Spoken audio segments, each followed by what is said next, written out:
Guys, what's up with welcome back to the channel. I just came off of a 10.5 hour shift, so I'm a little beat.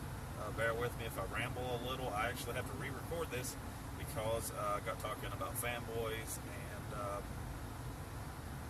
the narrow-mindedness of such individuals, and I recorded 7 minutes of me ranting about it, so no one wants to see that. So anyway, I'm going to redo the video, so like I said, just bear with me.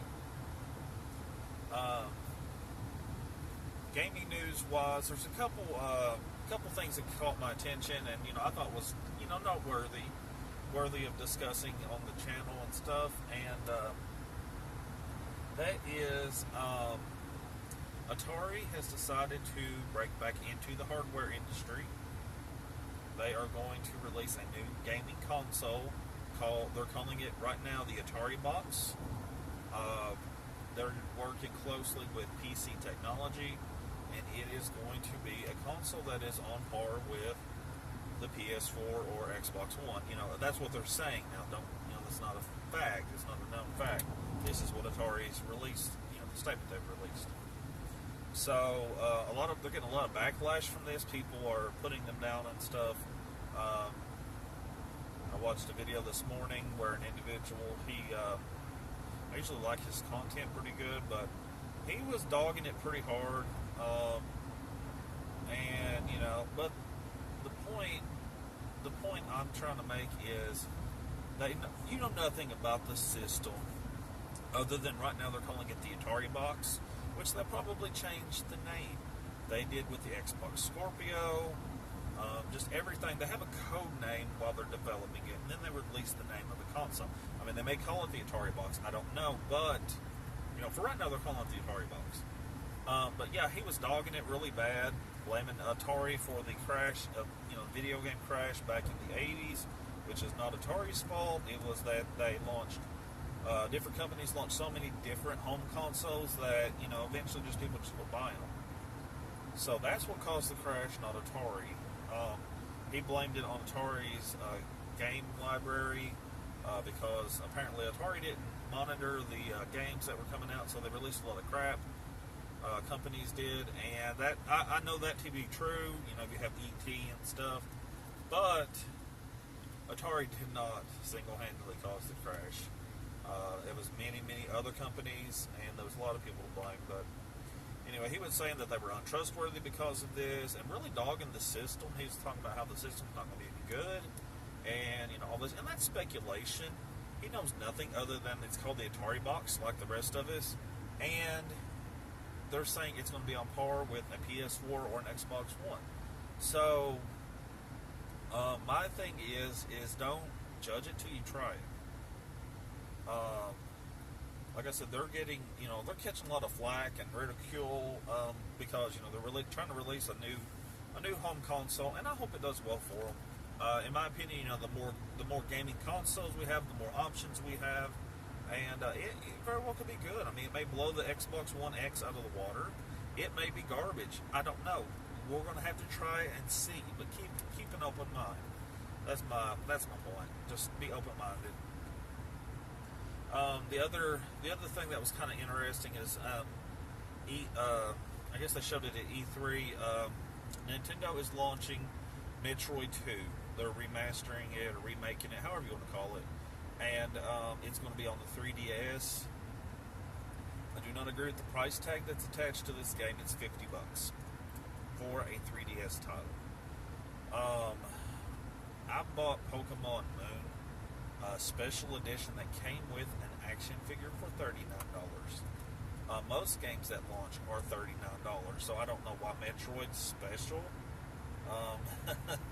They know people's going to buy it because it's Metroid. So I think Nintendo's doing a little bit of milk in there. I'm sure it's going to be a great title, but like I said, $50 for a 3DS title. So you guys can. If you're a big fan of Metroid, you'll probably gladly pay the price.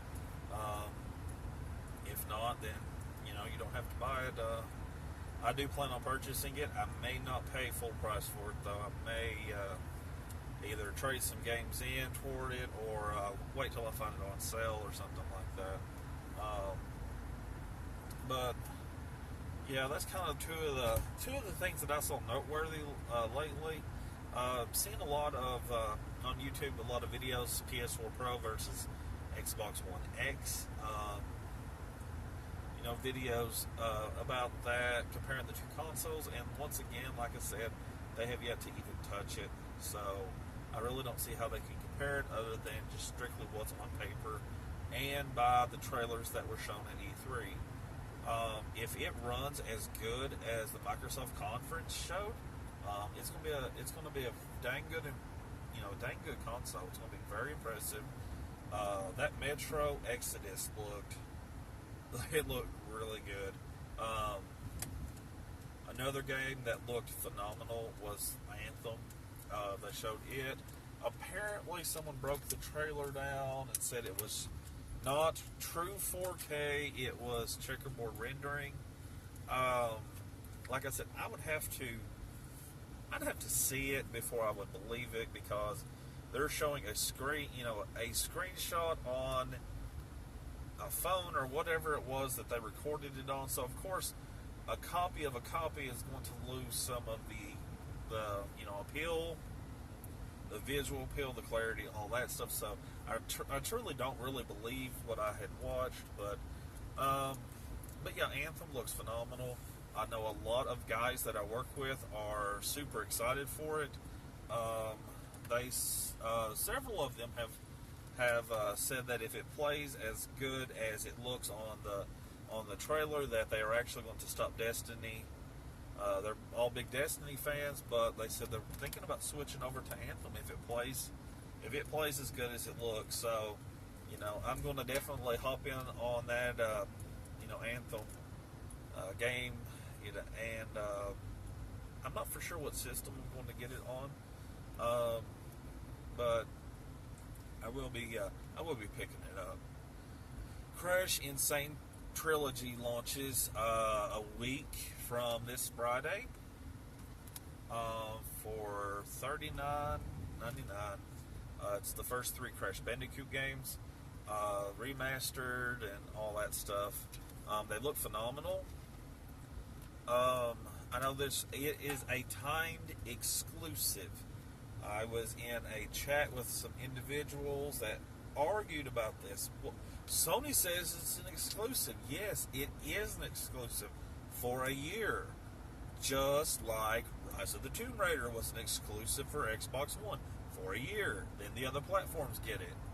So they didn't believe me, but then apparently the individual I was talking to, he apparently while I was chatting with him on social media, he had Googled it and said that I was correct. Of course, I wasn't going to state a fact if it wasn't a fact. I looked this stuff up before I firmly believe in looking up information and not shooting your mouth off without having facts to back it up. Just like with the Xbox One X. And also had an individual argue with me about that, called it a waste of money and junk, and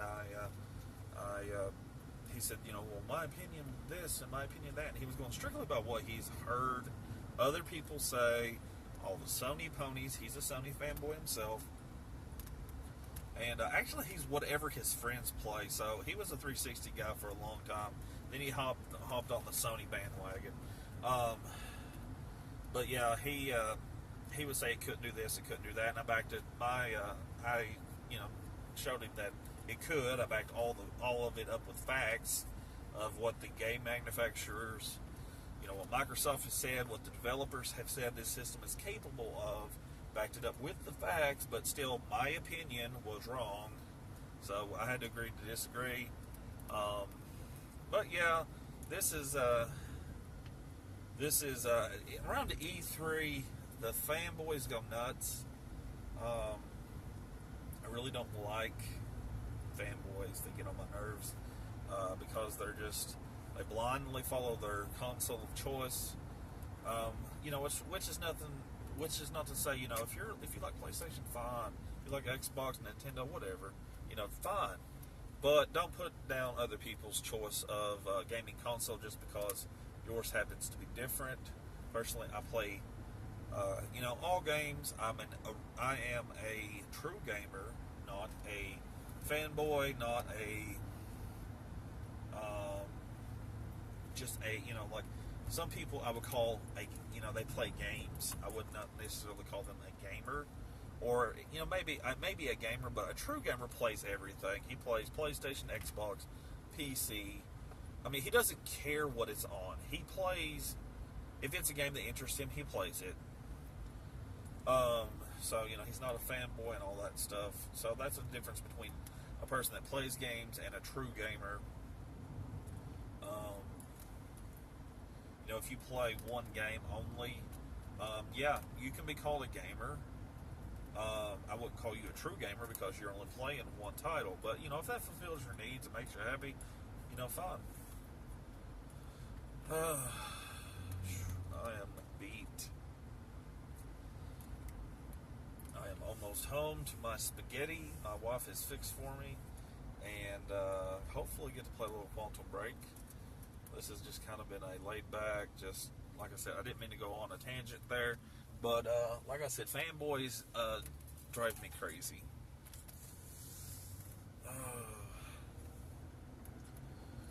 But, looking to, hopefully, I'd like to pick up the Crash Insane trilogy. I don't know.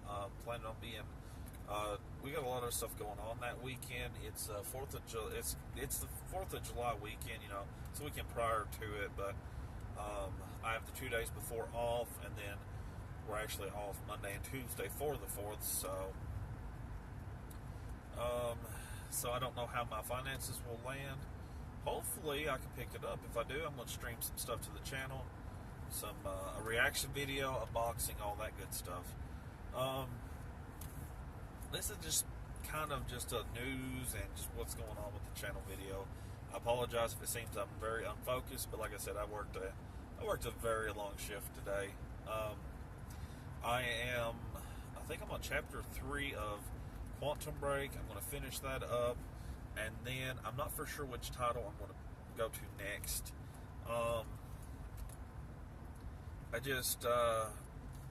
Horizon Zero Dawn, I cannot for some reason seem to really just get into it. I don't know what it is. I think I'm trying to rush the experience by going from story mission to story mission instead of actually getting into the world and being absorbed by it. So after I finish Quantum Break, I'm probably going to just start it from scratch, and instead of focusing on a bunch of titles, just focus on it alone. Because I seem to kind of bounce around a lot with some main games that I got. I have a main game and then a side game. If I'm not in the mood to play the main game that I'm focused on, I play the side game. And I try to pick 2 different titles. Like for instance, I'm playing Quantum Break for my main game. I'm going to finish it up. My secondary game is Banjo-Kazooie on the Rare Replay Collection. So, probably with Horizon Zero Dawn, I'll probably do the same thing. I'll probably do, Horizon Zero Dawn is my main title, and then switch over, and if I've not beaten it, finish up Banjo-Kazooie, or if I have beaten it, I may switch and do Banjo-Tooie, or Conker's Bad Fur Day. I'm not for sure. Or I may finish Ukulele, I don't know. But that's kind of how I used to do something a little different than that. I used to do a main game and a secondary game, and when I finished the main game that I was playing, the main focus of my gaming time, when I finished it, my secondary game became my main game. So I may end up doing something like that. I know this is just kind of random, but it's how I would play video games, and how I would not split my focus, and just kind of enjoy 2 titles, because you're not always in the mood to play like Horizon Zero Dawn. You may be more in a laid back, like today. I'm tired when I get home. I'll probably play some Crash Bandicoot, Banjo-Kazooie. Probably play some of that just because I am tired and I've worked all day, and it just be a little bit more relaxing experience. Anyway, guys, that does it for the video. Hope you've enjoyed it. This is Dustin. I'm signing out.